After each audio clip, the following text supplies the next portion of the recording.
Hello everyone, magandang buhay sa lahat. Welcome na welcome po kayo dito sa aking Mathematics Tagalog tutorial. Sa video na ito ay papaliwanag ko po sa inyo about solving problems involving midpoint between 2 points. So ano po ang ibig sabihin ng midpoint between 2 points? Let us consider this question. What is the midpoint between 2 points, negative 5, 2 and 5, 2? So ang hinahanap po ng question ay midpoint. Ibig sabihin, ito yung point na gitna ng dalawang points na ito. I-graph po natin sa ating Cartesian coordinate plane para maintindihan po natin ano pong ibig sabihin ng midpoint. Ito po yung graph ng dalawang points, negative 5, 2. Ito po yon. And then 5, 2, this is the other point. Check po natin kung tama po yung location ng point A. Let us say yung first point ay point A at itong second point ay point B. Check po natin kung tama po yung locations o location ng dalawang points. So ito pong first point ay negative 5, 2. Tama po ba? X coordinate ay negative 5. Correct. And then Y coordinate ay positive 2. That's correct. How about the other point? 5, 2. So X coordinate ay 5. Tama po. Sa x-axis ay 5. And Y coordinate is 2. Tama po. Nakatapat sa y-axis sa 2. So ito po yung location ng dalawang points. Now, we are going to determine the midpoint between these 2 points. Okay. So ito po yung ating line. Ito po yung line na nagdudugsong po ng dalawang points na yan. Ngayon, hahanapin daw natin yung midpoint, yung pinakang gitna. So ilan po ba yung distance ng dalawang points? So count natin, pwede pong i-count. 1, 2, 3, 4, 5, 6, 7, 8, 9, 10. So, bali 10 units po ang distance ng dalawang points. So, pag hinati po natin yung 10 units, 5 units po. Check natin. 1, 2, 3, 4, 5. So, ibig sabihin, ito po yung midpoint o yung gitna ng dalawang points na ito. Ito po yon. So, paglagyan po natin ng point, yan. Kapag may point, meron din po siyang coordinates. So, ang coordinates po ng midpoint ay 0, 2. Okay, tama po ba? 0 po sa x-axis at 2 po dito sa ating y-axis, and this is correct. So, here, the midpoint between the 2 points is 0, 2. Mula po dito sa ating Cartesian coordinate plane. Ngayon, kapag wala po itong Cartesian coordinate plane, paano po natin how to solve the midpoint without graphing? Okay? So yan po yung aking papaliwanag sa inyo step by step. To start the lesson, let us have first these objectives. Letter A, define midpoint. Letter B, identify midpoint formula. Letter C, find the midpoint between 2 points. And letter D, solve problems involving midpoint between 2 points. Okay. So lahat po ng objectives na ito ay gagawin po natin or i-discuss po natin sa video na ito. So first, we are going to define what is midpoint. Letter B, ipipresent ko po sa inyo kung ano yung midpoint formula. Letter C, ipapaliwanag ko po kung paano po gamitin yung midpoint formula sa pag-solve ng midpoint between 2 points. At letter D, magsusolve po tayo ng problems about po sa midpoint between 2 points. Okay? Okay, so let us define what is midpoint. Midpoint of a line segment, the point that is equidistant from both endpoints of a line segment. So ito po yung definition ng midpoint.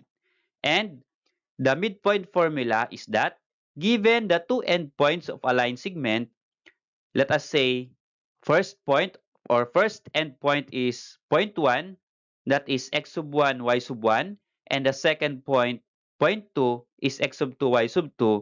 The formula in finding the midpoint of a line segment is M stand for midpoint is equal to, ang point po natin, meron po tayong close and open parenthesis, tama po ba? Pag sinabi po nating point, yung coordinates po ng point. So here, for the x coordinate, this is the formula. X sub 1 plus x sub 2 divided by 2. And for the y coordinate, y sub 1 plus y sub 2 divided by 2. Okay, so this is the formula in calculating the midpoints between 2 points. Okay, so let us have examples. Find the coordinates of the midpoint given the two endpoints of a line segment. For number 1 example, we have 2 points, point P, negative 5, 2, and point Q, 5, 2. Now, we are going to solve the midpoint of these 2 points? This is the question na na-erase po kanina sa unang part ng video na ito. Ito po yung question kanina. What is the midpoint between 2 points? Negative 5 to this one and 5 to okay, the other point. Now, nung i-ginrap po natin, ang nakuha po nating midpoint ay 0, 2. So without graphing ngayon, paano po natin yan isosolve using the midpoint formula? Okay. So the midpoint formula is here. M stands for midpoint is equal to x sub 2 plus x sub 1 plus x sub 2 divided by 2 dito po sa x coordinate, and sa y coordinate y sub 1 plus y sub 2 divided by 2. Now, gamitin po natin yung formula na ito kung mapapalabas po natin yung midpoint na 0, 2. Okay? So try po natin. So notice here, meron po tayong x sub 1, x sub 2, y sub 1, y sub 2. Dito po natin kukunin yan. So iset po natin na yung point P o yung unang point na ito, negative 5, 2 ay point 1. Ano po? Kaya kapag ito po ay point 1, ito pong first ay x sub 1, second ay y sub 1. Kapag ito po ay point 2, itong point Q na ito, x sub 2 first and y sub 2 second number. Okay, so yun po yung ating ilalagay po na corresponding variable sa ating coordinates. Okay? So using this formula, substitute lang po natin. Ito po, m is equal to, so here, sa first number here, x sub 1 plus x sub 2. So ito po yung x sub 1 sa first point, x sub 2 sa second point. Okay, lagyan ko po ng guhit. Okay, this one. Pareho pong first number sa ating ordered pair.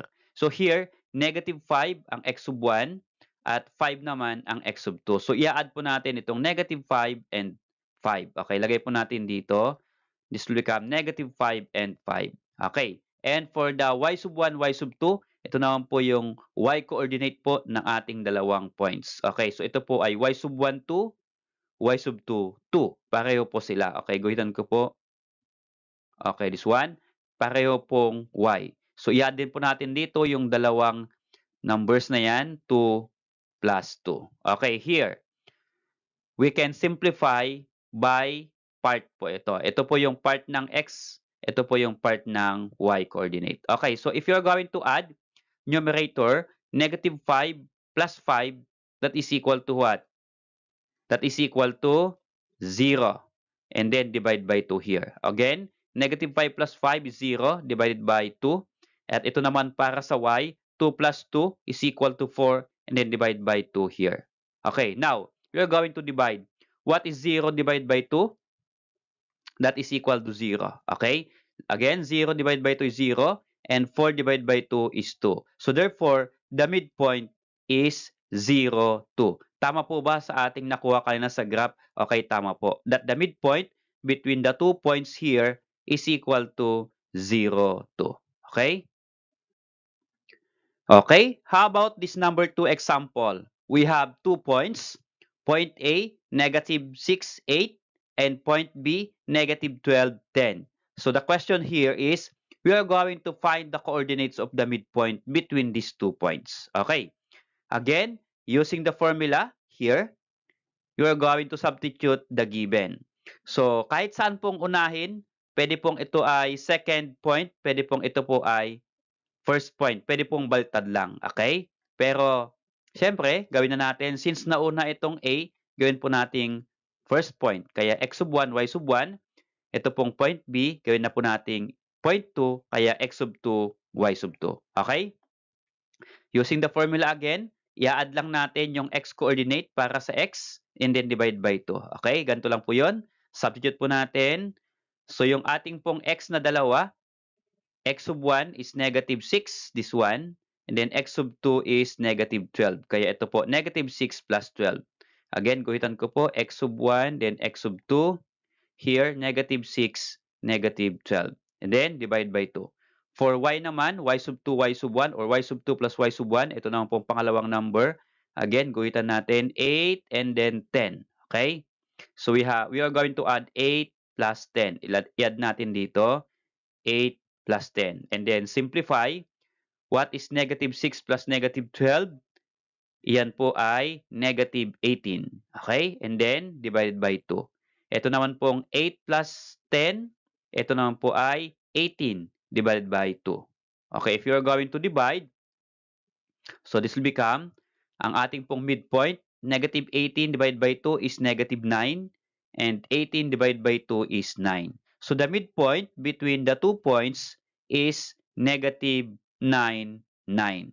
Okay? So, ganyan lang po, as simple computation as that. Okay, another example to master the lesson. Here are the 2 points.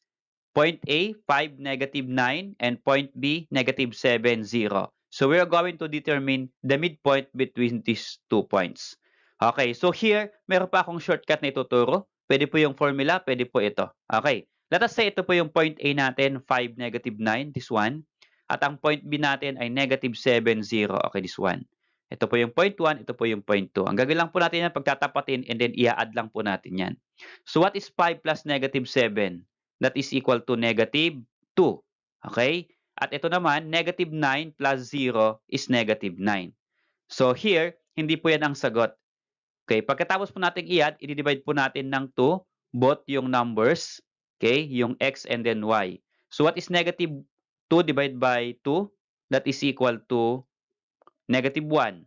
How about negative 9 divided by 2? Kapag po yung dinidivide po natin ay hindi po ma-divide o hindi po exact number yung maging sagot, okay lang po na fraction yung magiging ordered pair po natin o yung midpoint.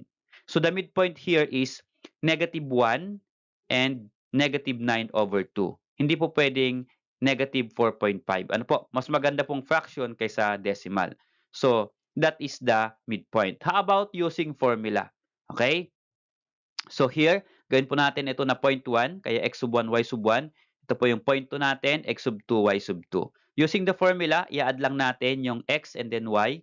So here, add po natin x, 5 plus negative 7. Lagay po natin dyan. And then sa kabila naman y, ito po, negative 9 and then 0.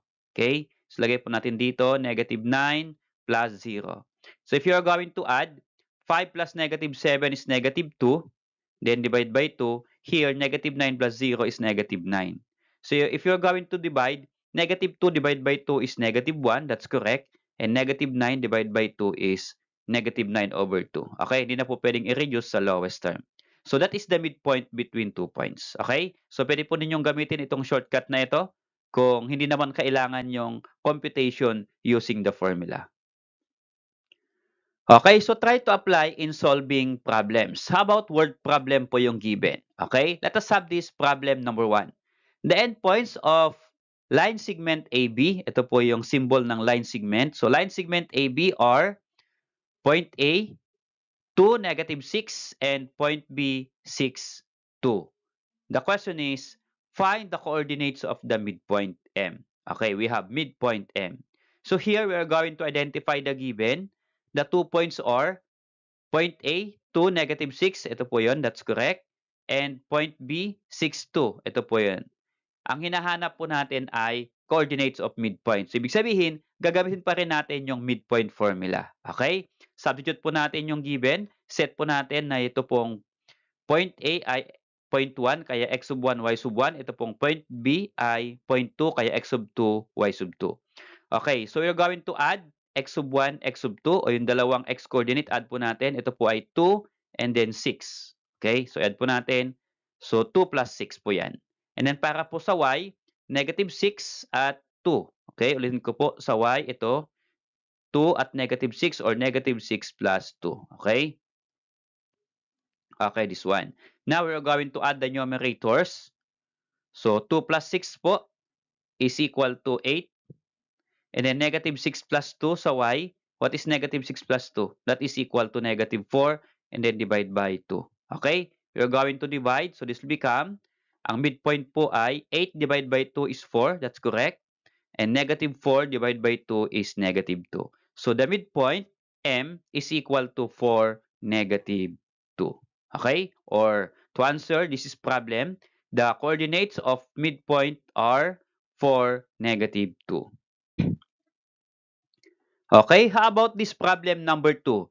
The midpoint of line segment BC is point M, negative 7, negative 2. If the coordinates of point B are negative 11, and negative 4. What are the coordinates of point C? Okay. So here, ang given po ay yung isang endpoint at yung midpoint. Ngayon, ang hahanapin daw natin yung coordinates ng other point. Okay? O yung point C. Again, lagay po natin yung given. Ang midpoint between 2 points ay negative 7, negative 2. Okay po, ito yung midpoint. And the other point, point B, is the coordinates are negative 11, negative 4. Ngayon, ang hinahanap ay yung coordinates ng point C. Okay, again, midpoint ang given at yung isang point. Ngayon, hahanapin po natin yung other endpoint. Ito po yung point C. Okay, so here, mula po sa formula ng midpoint ay makakagawa po tayo ng other formula. Okay, so here, gawin po natin na ito pong midpoint ay xy, hindi po siya 0.1, 0.2, kundi midpoint po siya. Kaya xy lang po ang gagamitin natin.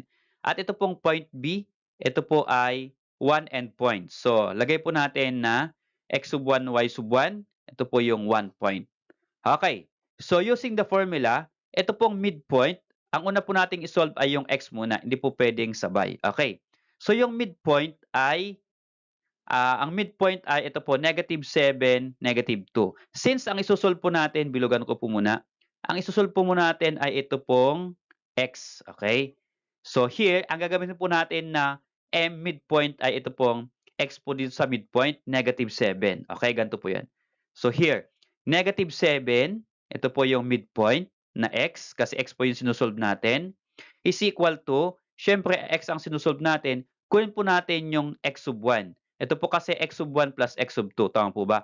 Kunin po natin yung x sub 1. Ito po, x sub 1 is negative 11. Ilagay po natin dito. Okay? So, negative 11 po yung x sub 1, this one. At yung x sub 2 ay wala pong x sub 2 dito. Ano po? Wala pong point 2. Kasi ang given lang po ay yung midpoint at yung point 1. So, here, ilagay lang po natin na x sub 2 and then copy yung denominator na to. Okay, ito na po yung ating equation na isi-simplify para makuha po natin yung x-coordinate. Okay? Yung x-coordinate ng second point. So, paano po i-simplify ito? Multiply lang po natin ito, negative 7 and 2. Ito pong 2, idadala ko po dito. Okay? Kaya magiging multiply, cross-multiply po ang tawag dyan.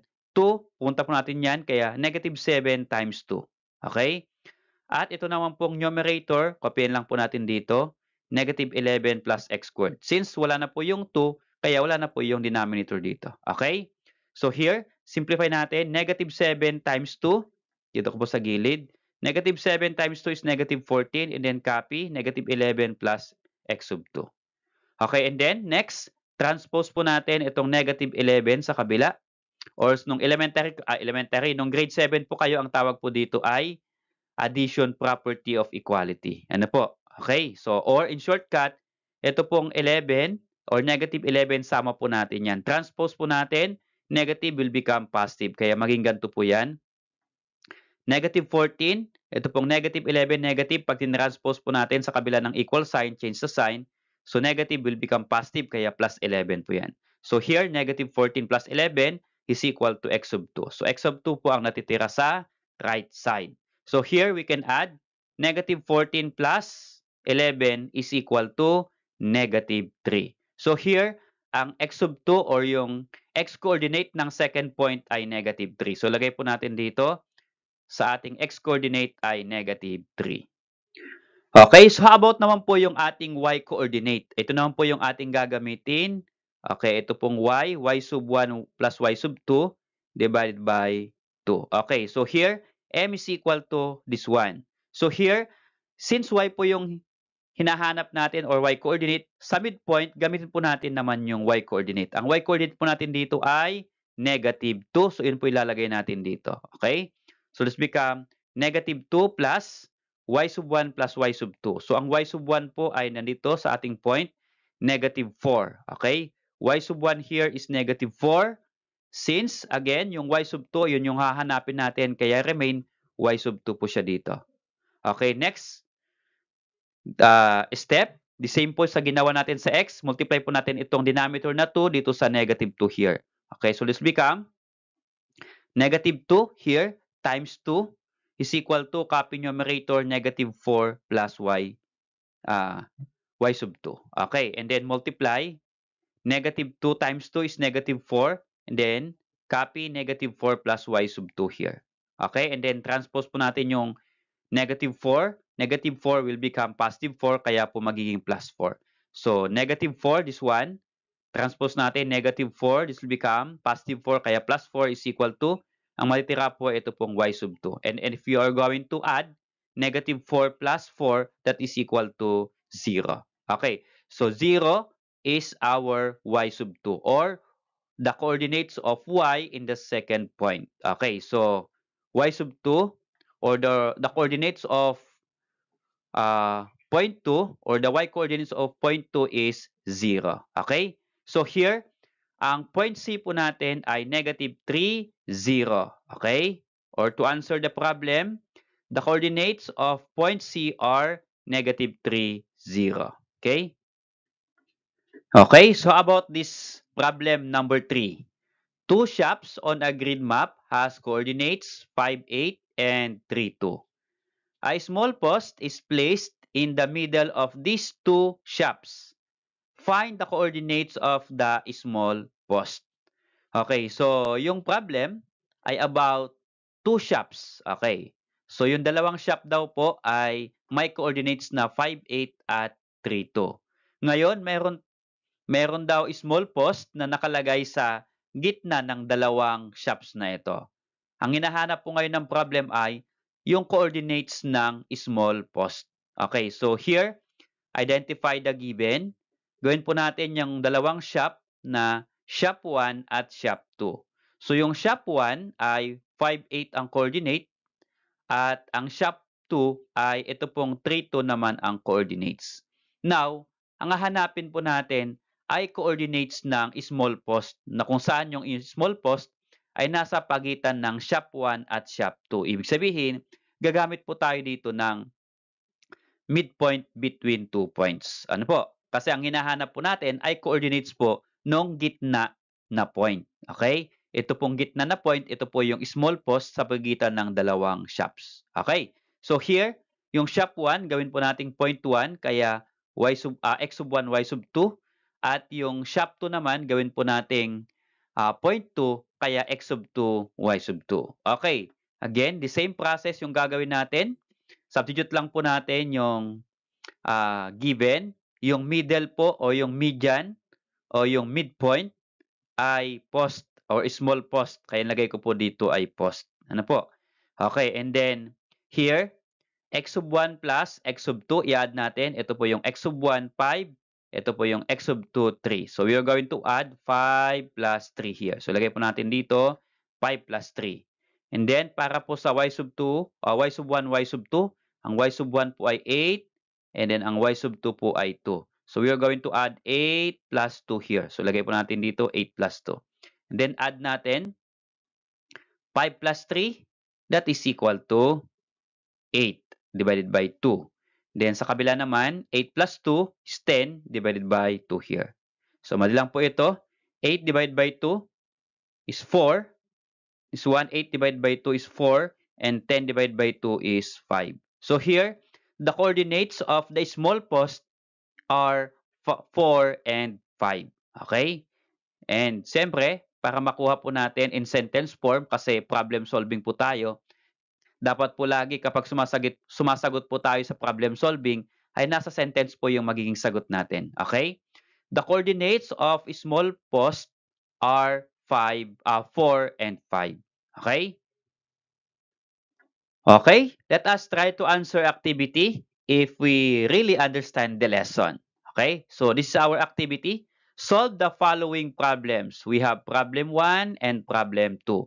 So here, pwede po ninyong i-post yung video na ito at try nyo pong sagutan ito pong problem 1 at problem 2. Then later, kung meron po kayong sagot, ay try po ninyong i-share yung inyong sagot sa comment section.